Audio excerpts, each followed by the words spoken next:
تو یہ جھوٹ بولتا ہے کہ ابن جریر نے یہ اختیار کیا ہے. اختیار کا مطلب تو ہے مذہب مختار. تو مذہب مختار اگر اس بارے میں پوچھنا ہے مذہب مختار کیا ہے تو یہ تفسیر روح المعانی میں دیکھو. جو اس نے بات کی روح المعانی میں یہ شیعہ کا مذہب ہے. جو اس نے کہا ابھی کلپ جو ہے وہ چلا کر سناتے ہیں اور پھر یہ لفظ آپ ادھر سے روح المعانی کے سنیں گے تو لفظ جو طاہر القادری بول رہا ہے روح المعانی کہہ رہی ہے کہ یہ تو شیعہ کا مذہب ہے. تو ہم بلا وجہ تو نہیں کہہ رہے کئی سالوں سے.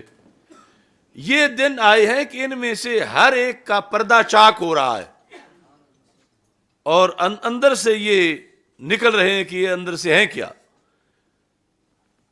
اس نے یہ کہا کہ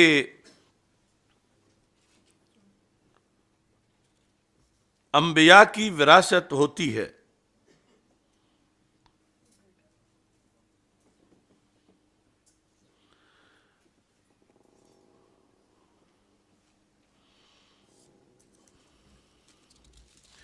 اور یہ ذکر کر کے کہتا پھر قرآن مجید میں ایک ضابطہ بھی چلا آ رہا تھا.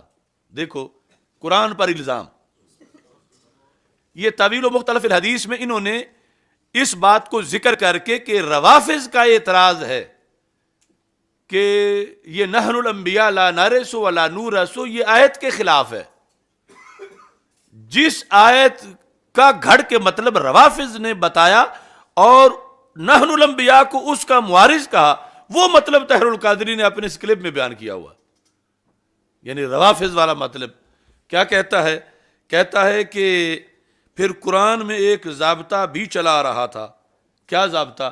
کہ بعض اموال کی وراثت کا ذکر آتا ہے. بعض اموال نبیوں کے لیے اس وقت منع نہیں تھی وراثت انبیاء کی. یہ تو آقا علیہ السلام نے ایک قانون اور ضابطہ مقرر فرمایا. یہ لفظ پھر سنو. اس وقت منع نہیں تھی یعنی حضرت زکریا علیہ السلام آپ نے جو دعا مانگی فَهَبْ لِي مِن لَّدُنْكَ وَلِيًّا يَرِثُنِي وَيَرِثُ مِنْ آلِ یعقوب. یہ آیت پڑھ کے کہتا ہے کہ وَلَا وَلَا نُورَثُ. قرآن میں ایک یہ جو حدیث شریف ہے بھی چلا آ رہا تھا کہ بعض اموال کی وراثت کا ذکر آتا ہے کہ اس وقت منع نہیں تھی وراثت انبیاء کی.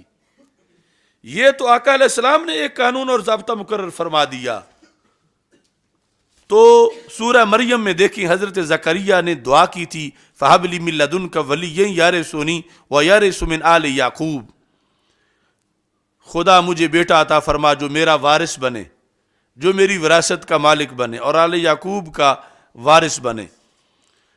تو کہتا یہ قرآن مجید کی آیت ہے تو وراثت تو قرآن مجید سے ثابت ہوئی. یعنی جس پہ شیعہ بغلے بجاتے ہیں وراثت تو کہتا قرآن مجید سے ثابت ہوئی. تو سیدہ کائنات کا سوال یا ازواج مطہرات کا سوال یہ جو سوال پر ساری اس نے بلڈنگ بنائی ہوئی ہے یا مولا علی یا سیدنا عباس بن عبد المطلب ان سب کا سوال مبنی بر احکام قرآنی تھے. یعنی وہ ان کانت واحدتاً فلہ نصف اس وجہ سے سیدہ پاک نے اس کے نزدیک سوال نہیں کیا. اس کے نزدیک سیدہ پاک نے اس لیے سوال کیا کہ نبیوں کی وراثت ہوتی ہے. حبلی من لدنک ولیہ یارثنی یعنی یہاں مال والی وراثت لے کر سیدہ پاک پہ الزام لگا رہا ہے کہ سیدہ پاک کا یہ نظریہ تھا کہ نبیوں کی مال والی وراثت ہوتی ہے. اس آیت کی روشنی میں کہ حضرت زکریا مانگ رہے تھے رب کو میرے مال کا بعد میں وارث بنے مجھے کوئی بیٹا دے. تو اس پر انہوں نے یہ سوال کیا.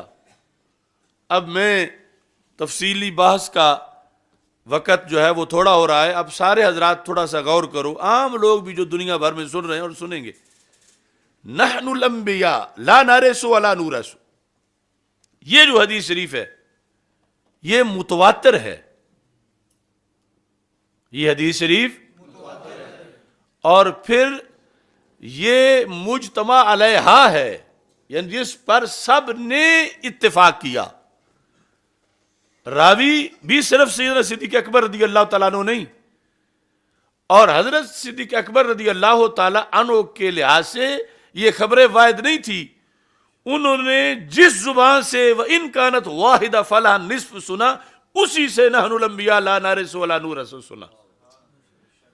یہ قسمیں تو آگے ہمارے لحاظ سے بنے گی، ان کے لیے یہ یوں ہی کتی تھی جیسے آیت قرآن کتی ہوتی ہے۔ اور پھر آگے اور بھی راوی تھے، اور پھر سب کا اس پر اتفاق ہوا، اور مضمون کیا ہے؟ نحن الانبیاء یا نحن معاشر الانبیاء لا نرث ولا نورث۔ اب دیکھیں کتنی حماقت ہے اس بندے کی، سرکار صلی اللہ علیہ وسلم فرمائیں صرف میں نہیں، سارے نبی جو ہیں، ہم سب کی وراثت نہیں ہوتی، ہم درہم و دینار کے وارث نہیں بناتے۔ اور یہ کیا کہے کہ سرکار نے آ کے قانون بنایا، اگر سرکار نے قانون بنایا تو کیا دوسرے نبی سرکار کے بعد آئیں گے کہ ان کے بارے میں سرکار نے اب قانون بنایا؟ وہ سارے نبی تو اپنے اپنی زندگی میں آ کے چلے گئے، نحن الانبیاء میں وہ سارے ہیں، اور ان سب کا یہ ضابطہ سرکار بتا رہے ہیں جو متواتر حدیث ہے کہ کسی نبی کا بھی کوئی مالی ورثہ نہیں ہوتا، ورنہ نحن الانبیاء میں اور کون ہے؟ سوچو تو صحیح، سرکار یہ نہیں کہہ رہے ایک جگہ بھی، یہ ہر جگہ جمع کا صیغہ ہے، لا نرث ولا نورث۔ لا نرث میں غیر نبی تو ساتھ جمع ہی نہیں، نبیوں کی بات ہے۔ نحن الانبیاء یہ نہیں کہا کہ آنا نبی لا ارث ولا اورث، نحن الانبیاء لا نرث ولا نورث۔ تو یہ کتنا بڑا باغی ہے دین کا، سرکار تو فرمائیں کہ ہر نبی کی شریعت میں یہی رہا ہے، ہر نبی کی شریعت میں کہ نبی کا مالی ورثہ، نبی کا مالی ورثہ، نبی کا مالی ورثہ، اور یہ لفظوں میں منہ بھر کے کہہ رہا ہے کہ قرآن تو نبی کا مالی ورثہ بتاتا آیا ہے۔ اس کا پتہ چلا کہ شیعہ کا موقف سچا ہے، کہ شیعہ کہتے ہیں کہ تمہاری حدیث قرآن کے خلاف ہے۔ پوری امت کا جس پر اجماع ہے نحن الانبیاء، تو نحن الانبیاء کے لفظ سچے تب ہو سکتے ہیں